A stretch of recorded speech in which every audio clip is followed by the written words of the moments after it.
ओम साईराम मित्रांनो, मी राकेश पुन्हा आलो तुमच्या भेटीला.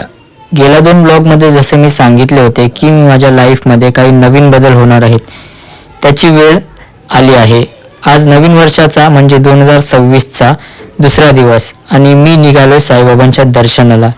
आणि सोबत म्हणून माझा मित्र अनिश, त्याला सोबत घेतलं. अनिश हा माझा असा मित्र आहे जो माझ्या सुखादुखामध्ये सोबत असतो. अनिशला पिक करून थेट निघालो आम्ही कांदिवली साईधाम मंदिरमध्ये जायला.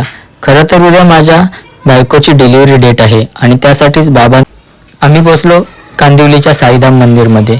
मग साईधामला पोचून बाबांचं दर्शन घेऊन बायकोचे व येणाऱ्या बाळाचे जीवन सुखरूप राहो अशी मागणी साईबाबाकडे मागून आशीर्वाद घेऊन आम्ही मग मंदिराच्या बाहेर येऊन प्रसाद वगैरे घेऊन गाडी काढली आणि गाडी काढून नंतर थेट निघालो घराकडे. मग मित्राला घरी सोडून मी पण घरी पोहोचलो. आता फक्त आतुरता आहे ती उद्याच्या दिवसाची. तर मित्रांनो, भेटूया मग पुढील ब्लॉगमध्ये. ओम साईराम.